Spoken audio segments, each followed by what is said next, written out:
আচ্ছা, এখন যেটা করবো সেটা হচ্ছে আনএমপ্লয়মেন্ট অ্যান্ড পভার্টি। তো আমাদের মোটামুটি ফার্স্ট ক্লাসটা হচ্ছে আনএমপ্লয়মেন্ট, এরপরে আমরা যেটা করবো আস্তে আস্তে করে পভার্টি। দেখো, আনএমপ্লয়মেন্টের ডেফিনেশন তো আর আনএমপ্লয়েড মানুষকে দিয়ে লাভ নেই। আনএমপ্লয়মেন্ট মানেই হচ্ছে যাদের কর্মসংস্থান নেই। আচ্ছা, কাদের আমরা আনএমপ্লয়মেন্ট বলবো বা কারা আনএমপ্লয়েড বলবো, তো সেটা যদি না তোমরা তো বুঝতে পারছি, বাট ধরো যে ছেলেটার বয়স 8 বছর, তাকে কি আমরা আনএমপ্লয়েড বলবো? যার বয়স যার বয়স 65 বছর, তাকে আনএমপ্লয়েড বলবো না। তাহলে আনএমপ্লয়েড হতে গেলে একটা এজ গ্রুপের মধ্যে পড়তে হয়। বেসিক্যালি তুমি যদি দেখো তাহলে ইন্ডিয়ার যদি ডেমোগ্রাফিক ডিভিডেন্ডটাকে আমরা দেখি, তাহলে দেখা যাচ্ছে যে 3 টাইপস অফ পপুলেশন রয়েছে। একটাকে আমরা বলি চাইল্ড, একটাকে আমরা বলি ইউথ। ইউথ বলা ঠিক নয়, অ্যাকচুয়ালি ইনকাম গ্রুপ বলা উচিত, ইনকাম গ্রুপ। আর আরেকটাকে আমরা বলতে পারি সিনিয়র সিটিজেন, সিনিয়র সিটিজেন। আচ্ছা, ইন্ডিয়াতে মোটামুটি তোমার ধরে নাও 1 থেকে শুরু করে 14 বছর, এই যে গ্রুপটা বা একদিন হতে পারে, তারা সবাই চাইল্ডের মধ্যে পড়ছে। আর 15 থেকে শুরু করে কোথাও তুমি 59 পাবে, কোথাও তুমি 64 পাবে। এটা পরে আমি ক্ল্যারিটি দিয়ে দেবো তোমাদের। আপাতত এই গ্রুপটাকে আমরা ইনকাম গ্রুপ বলতে পারি। আর গ্রেটার দেন 60 বা গ্রেটার দেন 64, এগুলোকে আমরা বলে থাকি সিনিয়র সিটিজেন। তো তুমি যদি খুব ঠান্ডাভাবে চিন্তা করো তাহলে দেখবে ইন্ডিয়ান গভর্নমেন্টের ম্যাক্সিমাম টাকা বেরিয়ে যায় এই চাইল্ড এবং সিনিয়র সিটিজেনদের ডেভেলপমেন্টে। ইন্ডিয়া গভর্নমেন্টের টাকা বেরোয় এখানে, আর ইন্ডিয়ানদের গভর্নমেন্টের টাকা ইনকাম করে দেয় কে? এই ইনকাম গ্রুপ। মানে সব থেকে বেশি খরচা যায়, দেখো সিনিয়রদের জন্য কি দিতে হয় আমাদের? পেনশন দিতে হয়, বিভিন্ন ওল্ড এজ স্কিমগুলো দিতে হয়। আর বাচ্চাদের জন্য আমাদের কি দিতে হয়? এডুকেশন, নিউট্রিশন, বিভিন্ন টিকা, প্রচুর টাকা বেরোয়। কিন্তু টিকা, বাচ্চাদের যে টিকা দেয় না স্বাস্থ্য ভবন থেকে, প্রচুর টাকা বেরোয়, প্রচুর।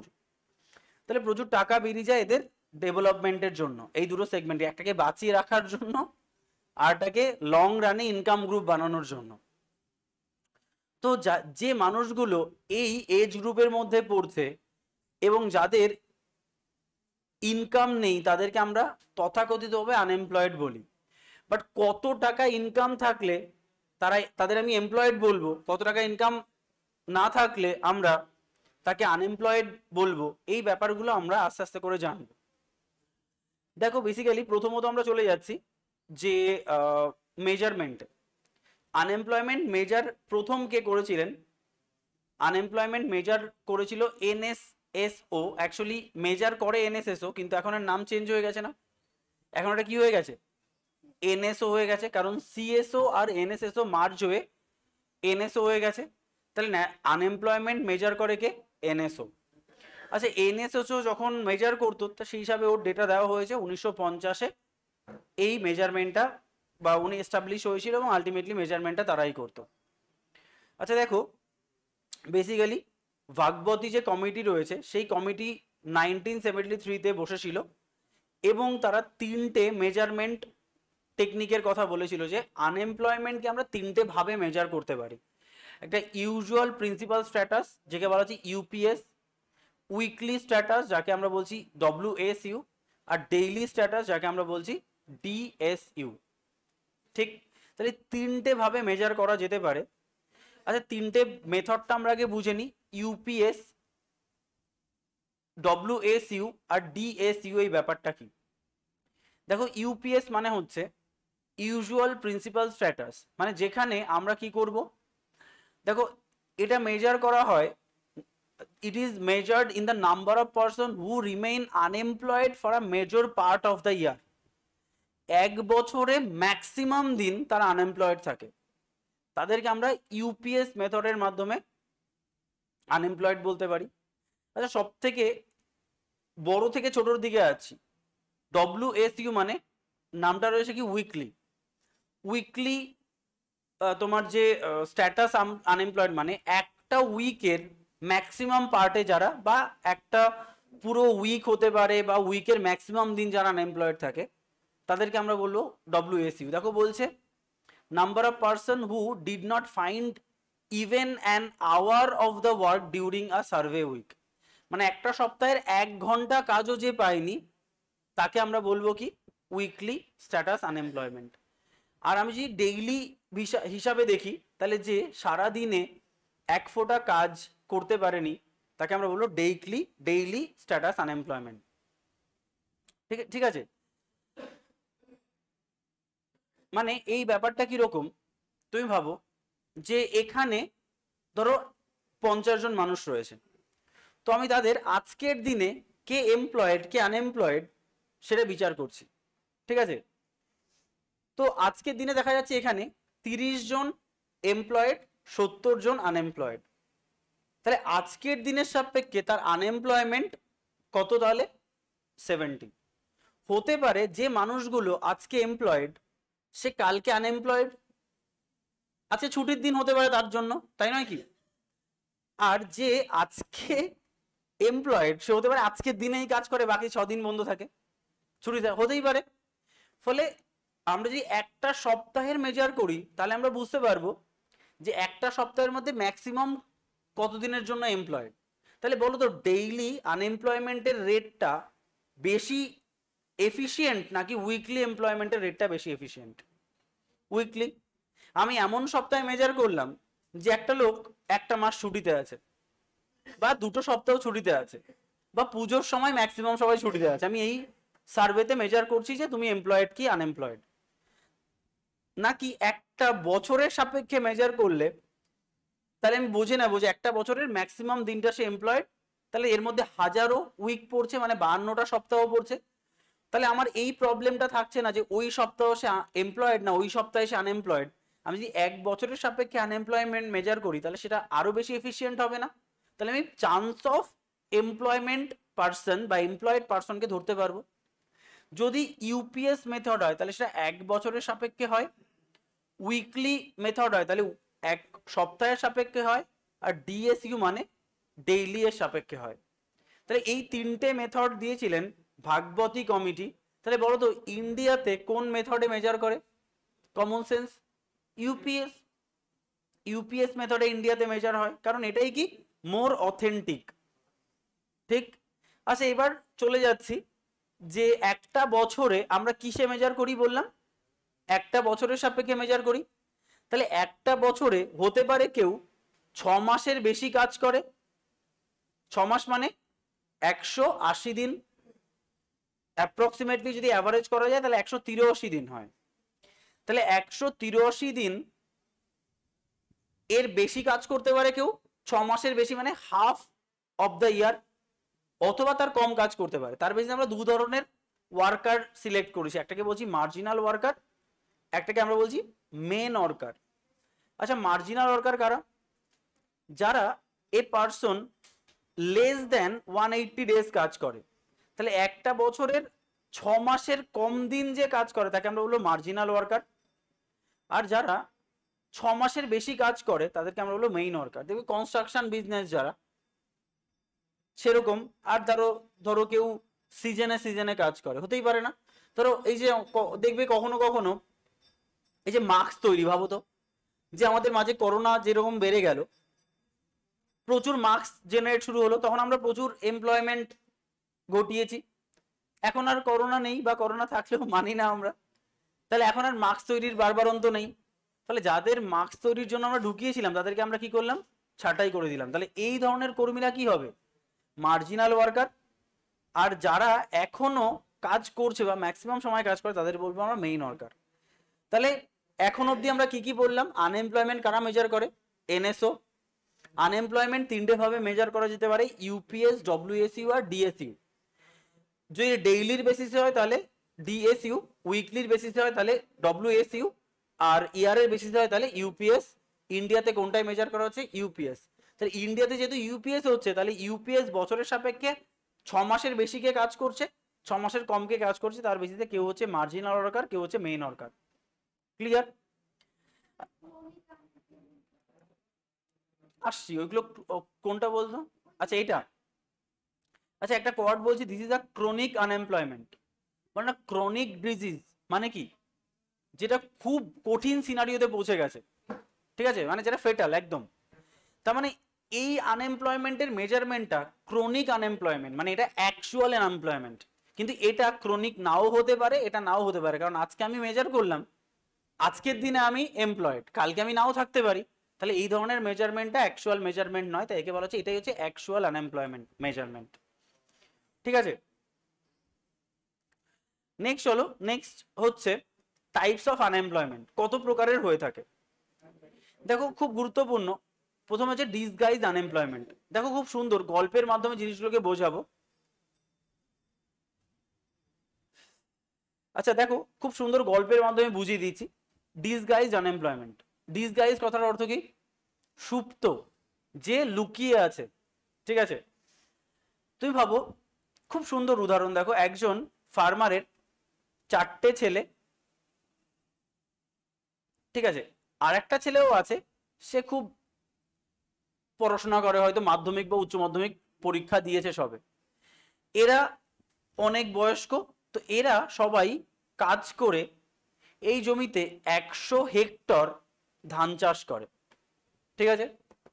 এবার দেখা যাচ্ছে এই ছেলেটার পরীক্ষা শেষ হয়েছে, বাবা বলেছে এই তোর তো পরীক্ষা শেষ, বসে রয়েছিস, গেম না খেলে যা দাদাদের একটু সাহায্য কর, বলে না বাবার এরম ভাবে, তো ও বলেছে ঠিক আছে চলো, ও চলে গেছে দাদাদের সঙ্গে সাহায্য করতে।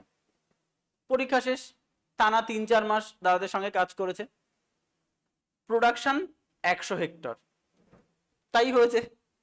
এতে লাভ কি হয়েছে, বাকিরা যা কাজ করতো সেই কাজটা কিছুটা ডিভিশন অফ লেবার হয়ে গেছে, পরিশ্রমটা কমেছে। কিন্তু এর থেকে তো একটা জিনিসও বলতে পারি যে প্রত্যেকের যা কাজ করার সামর্থ্য তার থেকে তারা কম কাজ করেছে, এটা তো অ্যাকচুয়াল এমপ্লয়মেন্টের ডেফিনেশন নয়। তোমাকে সরকার মাইনে দিচ্ছে আর তুমি তোমার 100% কাজ না করে চলে আসছো, এটা তো উচিত নয়। প্রত্যেকটা লেবারের কাজ কি, নিজের 100% দিয়ে করা। তো তুমি ভাবো এই ছেলেটার প্রেজেন্স বা অ্যাবসেন্স মূল প্রোডাক্টিভিটির উপরে কি কোনো ভ্যারিয়েশন করছে না, তার মানে আমরা বলতে পারি এর থাকা বা না থাকা সমান। তাহলে এই সিস্টেমে এমপ্লয়েড তো, কিন্তু ডিসগাইজড, মানে সুপ্ত ভাবে এমপ্লয়েড, যার থাকা বা না থাকা একই ব্যাপার, তাই তাকে আমরা বলবো আনএমপ্লয়েড। কাজ করেও দেখো তাকে আনএমপ্লয়মেন্টের খেতাব দেওয়া হচ্ছে, কত বড় অন্যায় না। এটাকেই বলা হচ্ছে ডিসগাইজ আনএমপ্লয়মেন্ট, যেটা সবথেকে বেশি দেখা যায় এগ্রিকালচারাল ফিল্ডে, সব থেকে বেশি। দেখো বলছে, দেখো এটা একবার পড়ছি, if some labours are employed in a production process then also total production remain unchanged. ধরো কিছু লেবার সিস্টেমে যুক্ত হওয়া সত্ত্বেও টোটাল প্রোডাকশন যখন আনচেঞ্জ থাকবে, তখন সেই অ্যাডিশনাল লেবারদের আমরা কি বলবো, ডিসগাইজ আনএমপ্লয়মেন্ট। পুরো গল্পের মতো মাথায় রাখবে। এখানে কি বলেছি, in other word here marginal productivity of labour is 0, কারণ 100 হেক্টর 100 হেক্টরই হচ্ছে। It is generally observed in Indian agricultural sector, Indian agricultural সেক্টরে আমরা এদের দেখতে পাই। নেক্সট হচ্ছে দেখো সাইক্লিক্যাল আনএমপ্লয়মেন্ট। এই যে একদম ভালো উদাহরণ করোনার সময়, যেটা আমি একটু আগেই বললাম, করোনার সময় প্রচুর কি তৈরি করতে হবে, মাস্ক, স্যানিটাইজার, মানে অ্যালকোহল যে ইন্ডাস্ট্রিগুলো রয়েছে তারা তো স্যানিটাইজার তৈরি করে, প্রচুর স্যানিটাইজারের চাপ পড়েছে, প্রচুর ডিমান্ড বেড়ে গেছে, তো আমরা সবাইকে বলছি আসো আমাদের এখানে এমপ্লয়মেন্ট দেওয়া হবে। তো তারা কি করলো, তারা সবাই আলটিমেটলি কাজে যুক্ত হলো, এখন স্যানিটাইজার লাগবে না, চলো ছাঁটাই করে দেওয়া হলো। তাহলে দেখো এটাকে কি বলা হচ্ছে, সাইক্লিক্যাল আনএমপ্লয়মেন্ট, মানে কখনো সাইক্লিক্যাল ওয়েতে হচ্ছে। দেখবে তুমি যদি স্টক মার্কেট যাও, পৃথিবীর সবকিছু মনে হয় স্টক মার্কেট দিয়ে ব্যাখ্যা করা যায়। দেখবে তুমি যদি টাটা স্টিল দেখো, তুমি যদি জেএসডব্লিউ স্টিল দেখো, এই ধরনের কোম্পানি সাইক্লিক্যাল ইন্ডাস্ট্রি বলা হয়। কেন জানো, এদের তুমি গ্রাফ দেখবে, এদের গ্রাফ সবসময় এরকম হয়, সবসময় এরকম হয়, মানে ওদের যে টাইমে প্রোডাকশনটা হয় সেই সময় প্রচুর প্রোডাকশন হয়, আবার রিসেশন ফেস চলে, আবার প্রোডাকশন হয়। তুমি আইটিসি দেখো, ওর কিন্তু এরকম ভাবে উঠেই যাচ্ছে উঠেই যাচ্ছে উঠেই যাচ্ছে, মানে ওর প্রোডাকশনটা ইউনিফর্ম ডিরেকশনে রয়েছে। তুমি 10 বছরের ডেটা দেখো টাটা, 10 বছরের ডেটা দেখো JSW steel, steel this is a cyclical industry. দেখো একটা সিজনে সিজনে চাষ হয়, মাছ চাষ হতে পারে, প্রোডাকশন হতে পারে সিজনে সিজনে, তখন প্রচুর প্রোডাকশন হলো, এবার সারা বছর ধরে বিক্রি হলো, লট ফাঁকা হলো, আবার বিক্রি হলো, আবার লট ফাঁকা হলো, সরি আবার প্রোডাকশন হলো, লট ফাঁকা হলো, আবার প্রোডাকশন হলো, লট, এরকম ভাবে কাজ করে। কারণ তুমি তৈরি করে গেলে বিক্রি হলো না, তাহলে সেই তৈরির তো মানে নেই। লোহা, স্টিল যে কোনো সময় জং ধরে যেতে পারে না, সেই জন্য এরম একদম, সেই জন্য স্টক মার্কেটে এইসব জায়গায় ট্রেড করা খুব সহজ। এই কাছাকাছি জোনে কিনে নাও, কাছাকাছি জোনে বিক্রি করে দাও। তুমি মাস দেখো, মাসও মিলে যাবে। টাটা স্টিলের মাস দেখো যে কোন মাসে নামে, জাস্ট 3 বছরের ডেটা দেখো, ওই মাসের কাছাকাছি গিয়ে কিনে নাও, প্রফিট, পাক্কা প্রফিট। দেখো একটা প্রফিটের রুল শিখিয়ে দিলাম তোমাদের, ঠিক আছে? তো এটা কি, এটা হচ্ছে সাইক্লিক্যাল ইন্ডাস্ট্রি। আর একটা উদাহরণ দিচ্ছি, ধরো আমার বাড়ির পাশে একটা পুকুর রয়েছে, পুকুরটা এত গরমে শুকিয়ে গেছে, ঠিক আছে? এবার একটু পরেই বৃষ্টি শুরু হবে, বৃষ্টি এলো, জল ভর্তি হয়ে গেল, আমি কিছু মাছ ছেড়ে দিলাম, মাছ চাষ হলো, তাহলে আমি তখন এমপ্লয়েড, আবার যখন গ্রীষ্মকাল আসবে সব শুকিয়ে যাবে, আমি আবার তখন আনএমপ্লয়েড। তার মানে এই যে সাইক্লিক্যাল প্রসেসে আমার এমপ্লয়মেন্টটা ঘুরছে, this is called cyclical unemployment. দেখো এখানে বলছে it is associated with the general recession in the overall economy. During depression demand fall and production goes down, hence লেবাররা আনএমপ্লয়েড হয়ে যায়। দেখো এই যে বলছিলাম জেএসডব্লিউ স্টিল, টাটা স্টিল কি হচ্ছে, এখানে প্রোডাকশন কমে যাচ্ছে বা ডিমান্ড কমে যাচ্ছে বলে ডাউনফল হচ্ছে।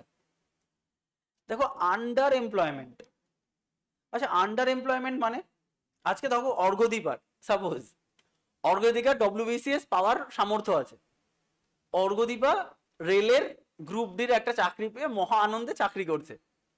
তুমি ভালো করে বোঝো, এই প্রকৃতি বা এই নেচার ওর থেকে যা ডিমান্ড করে, ও তার থেকে কম এফিশিয়েন্ট কাজে যুক্ত, তাহলে সে এমপ্লয়েড বটে, বাট আন্ডার ভ্যালুতে এমপ্লয়েড, ঠিক আছে? এই জন্য এই ধরনের এমপ্লয়মেন্টকে বলা হয় আন্ডার এমপ্লয়মেন্ট। মানে হাইলি স্কিল্ড পারসন যখন তার পোটেন্সি থেকে কম স্কিল্ড পূর্ণ কাজে যুক্ত হয়, তখন তাকে আমরা বলি আনএমপ্লয়েড। নেক্সট হচ্ছে ভলেন্টারি আনএমপ্লয়মেন্ট। আমার ইচ্ছা করে না কাজ করতে, আমি করবো না কাজ, ইচ্ছাকৃত ভাবে আনএমপ্লয়েড। এটা ইন্ডিয়াতে দেখা যায়, দেখা যায় কি না ভাই, আমরা পাচ্ছি না কাজ, আর তারপরে যদি কাজ, ঠিক আছে? তুমি ভাবো একটা ইংলিশ মিডিয়াম স্কুলে 3000 টাকা 2000 টাকায় মাইনেতেও চাকরি করে, যারা আমাদের সাথে মাস্টার ডিগ্রি কমপ্লিট করছে তারা, ভাই মাইনের কথাটা শুধু জিজ্ঞেস করিস না, বাকি সব জিজ্ঞেস কর। ডেফিনেটলি আন্ডার এমপ্লয়মেন্ট, কিন্তু হ্যাঁ সেটাই বলছি, তুমি ভাবো এইখানটায় এদের ইচ্ছা রয়েছে বলেই তো অত কম পয়সায় ওরা রাজি হচ্ছে নাকি। মানে সত্যি খুব কষ্ট হয়। আর না ভাই, এর থেকে চাকরি ছেড়ে দিয়ে ওই ফেসবুকে স্ট্যাটাস দিয়ে কি লাভ যে আমি এই স্কুলে চাকরি করি, মাইনে কত সেটা তো আর তুই বলছিস না, কিন্তু কি লাভ, তার থেকে দুটো টিউশনই পড়া, স্বতন্ত্র থাকবি, 2000 টাকা এমনিই কামানো যায়। যা জ্ঞান, বালিগঞ্জ সায়েন্স কলেজে পড়েছে একটা ছেলে, তার এইটুকু পোটেন্সি নেই 2000 টাকাটা টিউশন দিয়ে কামানোর, হতেই পারে না, এটা আমি তো অ্যাটলিস্ট মানি না। তো এটাকে ভলেন্টারি আনএমপ্লয়মেন্ট দেখা যায় হচ্ছে ডেভেলপড নেশনে। বাপের বহুত আছে, কি হবে কাজ করে, মুখ এই ভলেন্টারি, হ্যাঁ ওটাই আন্ডার এমপ্লয়মেন্ট। আমি জাস্ট উদাহরণটা দিলাম যে আমাদের ইচ্ছা আছে কাজ করার, তাই বললাম। আমি যেটা উদাহরণ দিলাম সেটা আন্ডার এমপ্লয়মেন্ট। আচ্ছা নেক্সট হচ্ছে সিজনাল আনএমপ্লয়মেন্ট। এটা অনেকটা তোমার সাইক্লিক্যাল, বাট সাইক্লিক্যালের কোনো স্পেসিফিক সিজন নেই, কিন্তু সিজনাল আনএমপ্লয়মেন্ট মানে যেটা উদাহরণ দিলাম তোমার ওই মাছের চাষ, এক্স্যাক্টলি বৃষ্টির সময় তুমি চাষ করবে, এক্স্যাক্টলি গ্রীষ্মের সময় তুমি আনএমপ্লয়েড হবে, তাহলে সিজনে সিজনে আনএমপ্লয়েড হচ্ছে, সেটা হচ্ছে সিজনাল আনএমপ্লয়মেন্ট। একদম, আম বাগান, আম চাষ হচ্ছে, প্রচুর বিক্রি করলাম, পরে বসে থাকো, আমের গাছ তো কেটে আবার নতুন গাছ লাগাতে পারবো না, বসে থাকতে হবে। সেই জন্য যারা এই ধরনের বাগানের চাষ করে না, তারা বাগানকে দুটো ভাগে ভেঙে দেয়। যদি ফলের চাষ হয়, একটা হচ্ছে এই সিজন আর একটা ওই সিজন, যখন আম থাকবে না তখন ওই সিজনে কাজ হবে, একদম এরকম ভাবে কাজ করে সব সময়। স্ট্রাকচারাল আনএমপ্লয়মেন্ট মানে কি, দেখো স্ট্রাকচারাল আনএমপ্লয়মেন্ট বেসিক্যালি দুটো ভাবে ডিফাইন করা যায়। আমি একটা সহজ কথা বলি। ধরো ধরো অ্যান একাডেমি একটা সময় অফলাইনে ক্লাস করতো, যখন না রাইটিং প্যাড ছিল, না ল্যাপটপ ছিল, না হাই স্পিড নেট ছিল, না প্রজেক্টর, তো প্রশ্নই আসে না, অ্যাপ রেকর্ডিং কিছু ছিল না। তখন কি হতো, একটা বোর্ড ছিল, দেখবে এর নিচে একটা বোর্ড আছে না, সেই বোর্ডে আমরা কি অফলাইনে ক্লাস করতাম। হঠাৎ করে করোনা চলে আসলো, হঠাৎ করে ডিম্যান্ড পড়ে গেল অনলাইন ক্লাসেস। এবার তুমি ভাবো স্ট্রাকচার চেঞ্জ হয়ে গেল না। আমি ধরে নিলাম ধর হবে না, এই করোনা দুদিন পরেই ঠিক হয়ে যাবে, আবার যা তাই আমরা করব। তাহলে আমি ওই অল্প সময়ের মধ্যে নিজের স্ট্রাকচারকে চেঞ্জ করতে পারলাম না। তাহলে তুমি কি হয়ে গেলে, এতদিন এমপ্লয়েড ছিলে, স্ট্রাকচার চেঞ্জের জন্য তুমি আনএমপ্লয়েড হয়ে গেলে। আর যে ছেলেটা এই অল্প সময়ের মধ্যে পুরো সিস্টেমকে চেঞ্জ করে দিল, সে যা ছিল তাই। তাহলে স্ট্রাকচার চেঞ্জের জন্য যখন তুমি আনএমপ্লয়েড হয়ে যাচ্ছ, তখন তাকে বলা হয় স্ট্রাকচারাল আনএমপ্লয়মেন্ট। যেটা দুটো কারণে হতে পারে। একটা হচ্ছে ল্যাক অফ নলেজ। তুই ভাবো আজকে আমার বাবা অফলাইনে ধরো পড়ায়, হঠাৎ করে এখন প্রজেক্টর কিনে এরম জুমের মাধ্যমে ক্লাস করাতে হবে, বাবা বলে আমি পড়াবো না। তাহলে বাবার কি lack of knowledge related to the technology নেই, তার জন্য তিনি আনএমপ্লয়েড হতে বাধ্য হলেন। আমার আমার নলেজ আছে, প্রজেক্টর কেনার পয়সা নেই। Lack of fund, lack of capital. তাহলে ল্যাক অফ নলেজের জন্য তোমার হতে পারে, ল্যাক অফ ফান্ডের জন্য বা ক্যাপিটালের জন্য হতে পারে। এখানে যেমন ল্যাক অফ ক্যাপিটাল নিয়ে কথা বলা হয়েছে, বাট স্ট্রাকচার চেঞ্জ হওয়া মানেই হচ্ছে স্ট্রাকচার আনএমপ্লয়মেন্ট, যদি তুমি আনএমপ্লয়েড হয়ে যাও। এটা তুমি ওনারকে দিয়ে বললাম। হতে পারে একজন 30 বছর ধরে টিসিএস এ চাকরি করে, হঠাৎ করে সমস্ত কিছু ডিজিটালাইজ হয়ে গেল, তার কোনো জ্ঞানই নেই। তাকে কি দেওয়া হবে জানো, ভলেন্টারি বা গোল্ডেন হ্যান্ডশেক স্কিম করা হবে তার সঙ্গে। হ্যান্ডশেক করো, চলো চলে যাও, কিছু করার নেই। এটাকে বলা হয় গোল্ডেন হ্যান্ডশেক স্কিম। কেন গোল্ডেন বলা হচ্ছে, হ্যান্ডশেকটা তো গোল্ডেন হওয়া উচিত নয়। তার কারণ হচ্ছে তাকে কিছু টাকাও দেওয়া হচ্ছে, যে নাও তুমি তো 30 বছর চাকরি করেছো এখানে, নাও তোমাকে আমি, একটা রেশিও আছে, এটা একটা তুমি যদি কাউকে তার অনিচ্ছাকৃতভাবে তাকে ছাঁটাই করতে চাও, তাহলে তোমাকে তার চাকরি জীবন 10 বছরে পূরণ করতে হবে এবং তার মাইনের এত পোর্শন টাকা দিয়ে ছাঁটাই করতে হবে। এটা হচ্ছে গোল্ডেন হ্যান্ডশেক স্কিম। এতে দুটো লাভ হয়। একটা হচ্ছে আমি তো এমনি আর কোথাও চাকরি পাবো না, তাই তো, যেহেতু আমি কিছু মাইনে পাচ্ছি, সেটা কাইন্ড অফ আমার পেনশন, আর এতদিন যা চাকরি করেছি, যা সঞ্চয় আছে, তাতে আমার কাজ হয়ে যাবে। আর এর একটা অলরেডি রয়েছে ভিআরএস, ভলেন্টারি রিটায়ারমেন্ট স্কিম। তুমি চাইলে নিজে রিটায়ারমেন্টে যেতে পারো। একটা তোমাকে কি হচ্ছে, গোল্ডেন হ্যান্ডশেক স্কিম, তোমাকে হ্যান্ডশেক করে তাড়িয়ে দেওয়া হচ্ছে। আর না, আমি আর চাকরি করতে চাই না, আমার আর ইচ্ছা নেই। আমার দাদা যেমন বলে যে আমি 15 বছর চাকরি করার পরে ছেড়ে দেব রেলের চাকরি, ঠিক আছে। কারণ কি ব্যাপারটা যে কত আর পয়সা কামাবে, একটার তো সময় থাকে যখন একটু পরিবারকেও সময় দিতে হয়, মানে নিজের একটা কোয়ালিটি টাইম থাকে। কত বছর, আমি তো ঠিক করেছি আমি 10 বছর পরে আর কিছু করবোই না। পড়াশোনার যেখানে গলার কাজ 10 বছর যদি করতে পারি, তো ম্যাক্সিমাম 10 বছর, তারপরে কি আর কোনো কাজ নেই, তারপরে যা হবে সব মাথার কাজ, ঠিক আছে, আর করবো না, ঠিক আছে। আর যদি ওরা না থাকতো তাহলে দরকার নেই, ব্যাস এনাফ, 10 বছর এনাফ।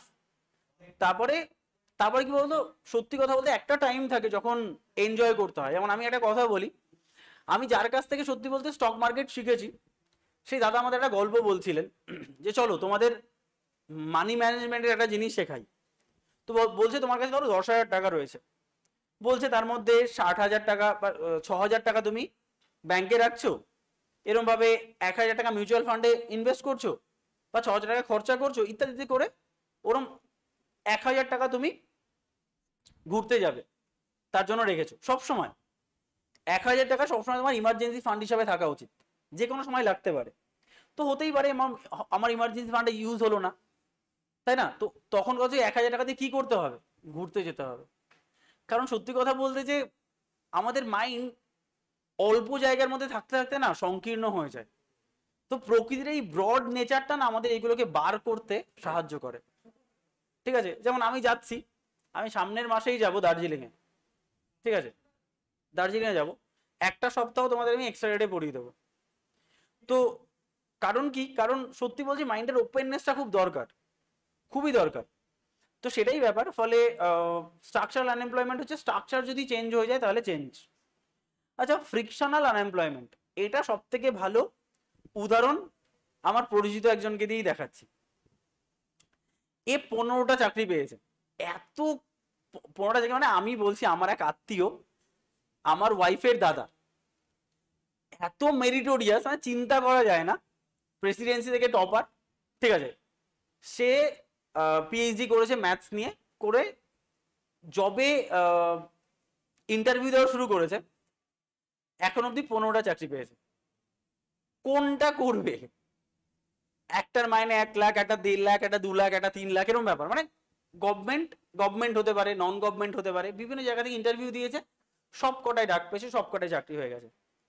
এমন একটা পাজেল সিচুয়েশন হলো যে একটা জবে ঢুকে গেছে, প্রথমে যেটা পেয়েছে ঢুকে গেছে, এরপরে আরো ভালো অপরচুনিটি, সেটাই ঢুকে গেছে, এরকম ভাবে কাজ করছে। এরপরে আর একটা গভর্নমেন্টে ঢুকে গেছে, এটা নন গভর্নমেন্ট বলছে আমি তোমাকে এর ডবল মাইনে দেবো, তুমি আমার কাছে আসো। সে গভর্নমেন্ট ছেড়ে নন গভর্নমেন্টে বসে রয়েছে 3 মাস, 3 মাস পরে জয়েনিং, অথচ এখানে 3 মাস আগে জানাতে হবে। তাই 3 মাস আগে সে চাকরি ছেড়ে দিল, সে কিন্তু এমপ্লয়েড ছিল, নতুন একটা অপরচুনিটির জন্য সে বসে রয়েছে। এই যে টাইম ফ্রেমটা, এই টাইম ফ্রেমটাকে কি বলা হয়? Frictional unemployment. দেখো, ফ্রিকশন তাকে ঠেলে দিল আনএমপ্লয়মেন্টের দিকে, কিছু করার নেই।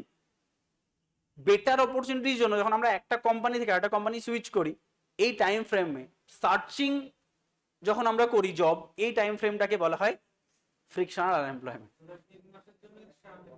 আনএমপ্লয়মেন্ট হলো, ঠিক আছে, এটা তো আনএমপ্লয়মেন্ট, ঠিক আছে। তো দিস ইজ ফ্রিকশনাল আনএমপ্লয়মেন্ট। তাহলে চলো কি কি দেখলাম আমরা। ডিসগাইজ আনএমপ্লয়মেন্ট কি?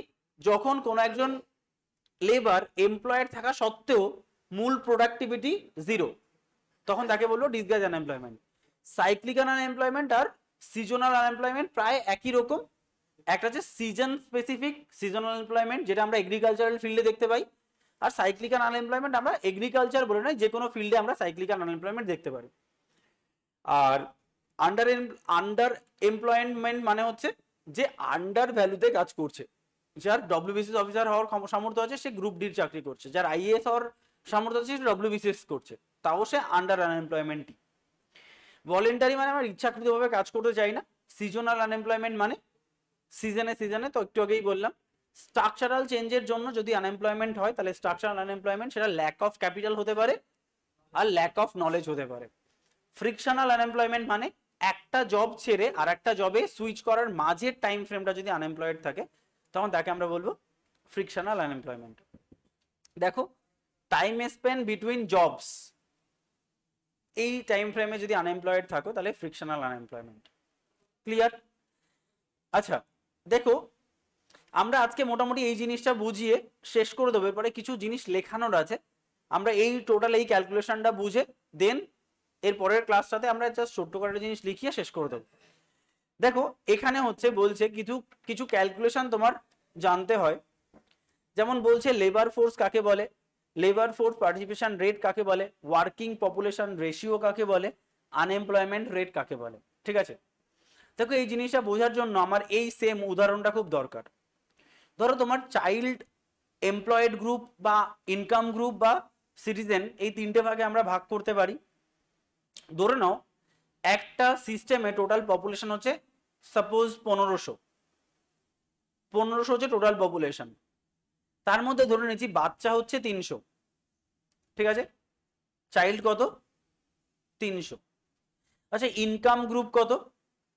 ধরো 800, আর যারা 60+ তারা ধরো 400। তাহলে আমরা সব মিলিয়ে বললাম 1500 হচ্ছে আমার টোটাল একটা এলাকায় ডেমোগ্রাফি বা পপুলেশন নাম্বার। আচ্ছা যারা ইনকাম গ্রুপ যারা, তারা কত? 800। ধরো এর মধ্যে 500 আর 300 দুটো ভাগে আমি ভাগ করে দিচ্ছি। আচ্ছা 500 হচ্ছে যারা এমপ্লয়েড, 500 হচ্ছে যারা এমপ্লয়েড, আর 300 যারা আনএমপ্লয়েড। বুঝতে পারছো জিনিসটা? তাহলে 1500কে আমরা কটা ভাগে ভাগ করেছি? 300, 800 আর 400। এখানে আমি আবার ভাগ করলাম 500 আর 300। তাহলে বলো তো বার্ডেন কোথায় তৈরি হচ্ছে? এদের এদের দিয়ে তো কোনো লাভ নেই, মানে এরা তো আলটিমেটলি কি করছে, ইনকাম করছে, এরা কোনো বার্ডেন তৈরি করছে না, বার্ডেন তৈরি করছে এরা। তাই দেখো আনএমপ্লয়মেন্ট ভাতা দেওয়া হয়। এটা কি চাইল্ড এদের পেছনেও যায় আর বৃদ্ধ এদের পেছনেও তোমার প্রচুর টাকা খরচা হয়। তাহলে এই 500 জন হচ্ছে অ্যাকচুয়ালি একটা গভর্নমেন্টের ইনকাম গ্রুপ। ইনকাম গ্রুপ মানে এরা ট্যাক্স দেয়, আর গভর্নমেন্টের main source of income tax. তাহলে এটা হচ্ছে ট্যাক্স পেইং গ্রুপ, ঠিক আছে, ট্যাক্স পেইং গ্রুপ। আচ্ছা এবার তোমাকে আমি যদি এই ডেফিনিশনগুলো বোঝানোর চেষ্টা করি, এটা আমি ডিলিট করে দিচ্ছি, ঠিক আছে, বুঝে গেছো জিনিসটা, আমি সমানে লিখে রাখলাম। এখানে যদি আমি চলে যাই যে লেবার ফোর্স ব্যাপারটা কি, দেখো লেবার ফোর্স হচ্ছে পিপল ইন, এই বছর বলছিলাম না যে এরা কত বছর, 0 থেকে 14, এরা কত গ্রেটার দ্যান 60, এরা কত 15 থেকে 59। তাহলে এই গ্রুপের যত পপুলেশন রয়েছে তাদেরকে সবাইকে আমরা কি বলবো, লেবার ফোর্স। এরাই তো অ্যাকচুয়ালি লেবার, লেবার গ্রুপ না, লেবার দিচ্ছে, হতে পারে সেটা কাজ করছে বা কাজ করছে না। তাহলে কাজ করুক বা না করুক, যত পপুলেশন এই এজ গ্রুপের মধ্যে পড়ছে তারা, তাদের সবাইকে আমরা কি বলবো, লেবার ফোর্স। তাহলে বলো তো এই টোটাল সিস্টেমে লেবার ফোর্স কত হবে, 800। আচ্ছা এবার বলছে লেবার ফোর্স পার্টিসিপেশন রেট, এটা একটু ক্যালকুলেশনটা দেখে নাও। Number of employed plus number of unemployed by total population into করে দাও 100, নোটে করে নাও ইনটু 100।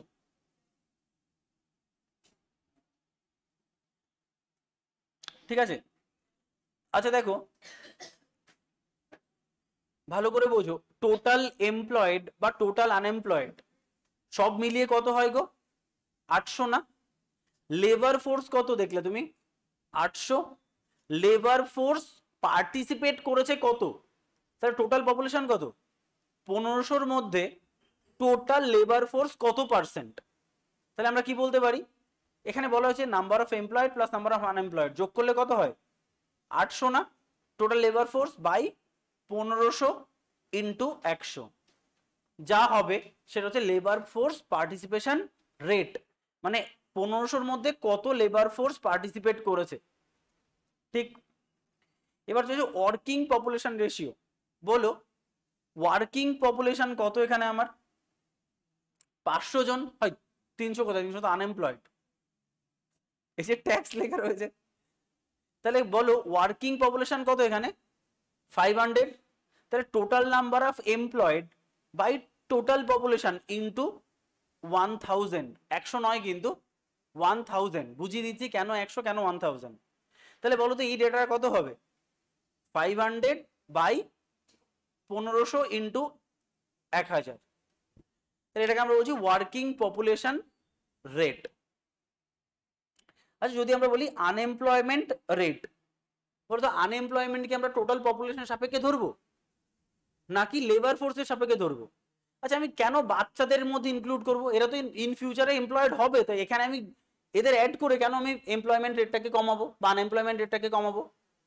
তাহলে ডেফিনেটলি এটা কি হবে, total number of labour force minus employed group by, দেখো এখানে কিন্তু ডেফিনেশনে টোটাল পপুলেশন বলে, কিন্তু এই টোটাল পপুলেশন মানে টোটাল লেবার ফোর্স, ব্র্যাকেট লিখে রাখো টোটাল লেবার ফোর্স, ডেফিনেশনে টোটাল পপুলেশন বলে বাট লিখে রাখো টোটাল লেবার ফোর্স, তাহলে কনফিউশন না হয়, লেখো টোটাল লেবার ফোর্স ইন্টু 1000, ঠিক আছে। আচ্ছা total labour force minus employed group by total population into 1000, তাহলে এটা কত হবে আলটিমেটলি, এটা হবে 300 বাই 800 ইন্টু 1000, তাই না, 300 বাই 800 ইন্টু 1000, এটা কি হয়ে যাবে টোটাল আনএমপ্লয়মেন্ট রেট। ক্লিয়ার, দেখো কোনো কনফিউশনের জায়গাই নেই। আচ্ছা এই আনএমপ্লয়মেন্ট রেটের এটা যেমন একটা ডেফিনেশন হয়, আর একটা ডেফিনেশন হচ্ছে সেম, এখানে টোটাল লেবার ফোর্স দিয়েই করে, কোনো কোনো বইতে টোটাল পপুলেশন দেয়, কোনো কোনো বইতে টোটাল লেবার ফোর্স দেয়, বলে দিচ্ছি। একটু জাস্ট এইটাও লিখে রাখো, সেম এইটাই লিখে রাখো, আর একটা ভাবে এটাও পরীক্ষায় পাবে সেম। এটা হচ্ছে number of unemployed, number of unemployed, number of unemployed group by total labour force, by total labour force into 1000। WBC একবার এইটা দিয়েছিল, ডব্লিউবিসি একবার এটা দিয়েছিল, তাই দুটোকে লিখিয়ে দিলাম, একই তো meaning. Total labour force, total population মানে টোটাল লেবার ফোর্সই ধরা হয়। এবার কথা হচ্ছে কেন এখানে 100, কেন এখানে 1000? কোনদিন ভেবে দেখিনি, বাট একটা সময় খুব পুঙ্খানুপুঙ্খরূপে ভাবছিলাম কেন 100, কেন 1000। আচ্ছা, পার্সেন্টেজ অলওয়েজ কিসে বিচার করা হয়? 100তে। তাহলে এটা একটা রেট, রেট মানে কি হবে? রেট মানে হবে তোমার, আচ্ছা এই নিচেরটাও তো রেট, 1000 কেন 100, সরি নিচেরটাও কত আমার 100, অলওয়েজ রেট 100তেই হয়। রেশিও বলে কথা নয়, রেশিওটা 1000 হয়, ঠিকই বলেছো। যেমন চাইল্ড সেক্স রেশিও কততে বিচার হয়?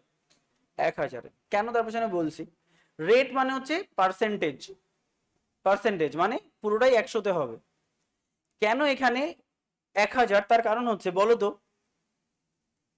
আমি যদি বলি আমার 80%, ধরো তুমি, আমি যদি তোমাকে বলি যে আমি 10-এ 8 পেয়েছি, 10-এ 8 পেয়েছি, মানে আমি কত পেয়েছি? 180, আর 1000-এ 800, 800, আর 10,000-এ 8000। বলো কোনটা বেশি অথেন্টিক? তোমার যদি বলি আমি 10-এ 8 পেয়েছি আর আমি 10,000-এ 8000 পেয়েছি, তুমি কোনটা বেশি কংগ্রাচুলেট করবে? 10,000-এ 8000। তার কারণ হচ্ছে এটা মোর ফ্যাকচুয়াল না? কারণ তুমি ভাবো আমি এটা কি 10-এ 8 যে কেউ পেতে পারে তুক্কা মেরে, কিন্তু 10,000-এ 8000 পাওয়াটা কিন্তু তো সহজ ব্যাপার নয়, বুঝতে পারছো? তার মানে যত তুমি ভাবো আমি 10 জন, তুমি ভাবো এখানে 10 জনের মধ্যে, 10 জনের মধ্যে বললাম যে তোমাদের 2 দিন ক্লাস হবে, শনিবার এবং রবিবার, 8 জন হাত তুললো, আমি 100 জনের মধ্যে সেই রিপ্রেজেন্টেশন করলাম, তার মানে 80 জন হাত তুলবে এরকম কোনো কথা আছে? আবার আমি 1000 জনের মধ্যে করলাম, 800 জন হাত তুলবে এমন কোনো কথা নেই। যদি তুমি বলো আমি 10 জনের মধ্যে 8 জন হাত তুলে বিলটাকে পাস করলাম, আর 1000 জনের মধ্যে 800 জন বিল করেছে, পাস করলাম, তাহলে কোনটা মোর অথেন্টিক? 1000 জন। তার মানে আমি সার্ভেটা যত বেশি জনের মধ্যে করব ততই তার অথেন্টিসিটি বেশি হতে পারে। ধরো আমি প্রথম, এখানে 10 জন রয়েছে, তাদের মধ্যে বললাম মেল ফিমেল রেশিও, লাকিলি এই 10 জনের মধ্যে হয়তো 9 জন মেল, তাহলে মেল ফিমেল রেশিও আমি বলে দেবো কত? 1:9। তার মানে আমি যদি বলে দিই 10:90, তার মানে বলি 1000:100:900, তাহলে সেটা কোনটা অথেন্টিক হবে? যখন আমি ম্যাক্সিমাম স্যাম্পেলিং নিয়ে কাজ করব সেটাই। সেই জন্য দেখো যখন এটা পার্সেন্টেজের বিচার হচ্ছে না, তখনই আমরা কোথায় নিয়ে আসলাম? আগে 1000-এর কনটেক্সটে নিয়ে চলে আসলাম। বোঝা গেল তাহলে কেন 1000-এর কেন 100? রেট মানে 100, রেশিও মানে 1000 করা হয়, যেমন চাইল্ড সেক্স রেশিও 1000:something করা হয়, এরকম ভাবে করা হয় জেনারেলি। ঠিক আছে, আচ্ছা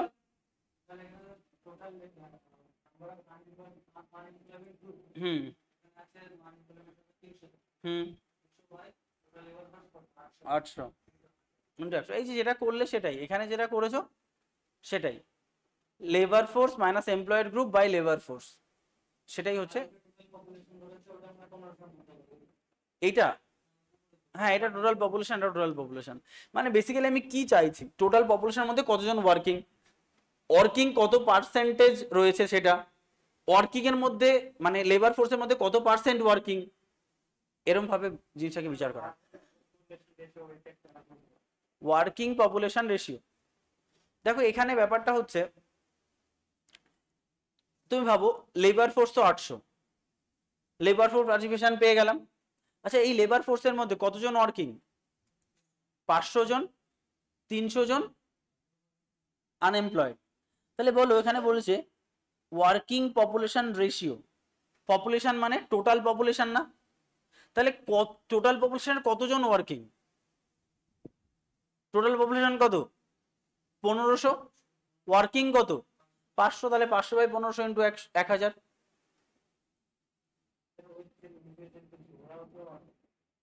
এই দেখো আবার দেখো, লেব লেব টোটাল এটা দেখে নাও, 1500, 1500 মধ্যে চাইল্ড কত কত ধরেছিলাম 300, তোমার লেবার ফোর্স কত ধরেছিলাম 800, আর যারা সিনিয়র সিটিজেন তাদের 400। এর আগে আবার দুটো ভাগে ভাগ করছিলাম, একটা হচ্ছে তোমার এমপ্লয়েড, এমপ্লয়েড কত 500, আর আনএমপ্লয়েড 300। না আমি তোমাকে বোঝাবো আবার, ঠিক আছে। দেখো এবার কি বলছে, টোটাল লেবার ফোর্স কত, অ্যান্সার কি হবে, লেবার ফোর্স টোটাল কত 800। লেবার ফোর্স পার্টিসিপেশন রেট, আচ্ছা 1500-র মধ্যে কত পার্সেন্ট লেবার ফোর্স, 1500-র মধ্যে কত percent labour force, labour force participation rate কত 800/1500 ইন্টু 100।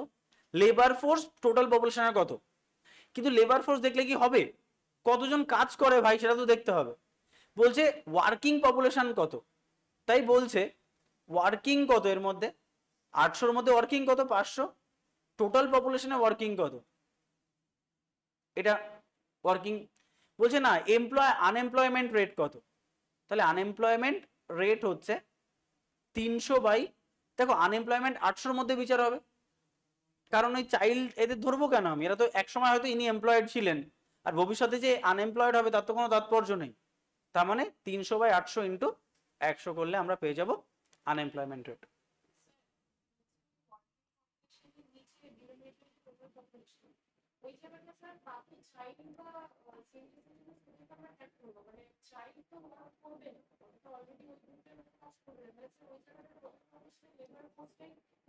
না লেবার ফোর্স ধরলে তো তোমার সেই এমপ্লয়মেন্ট রেশিও হয়ে যাবে।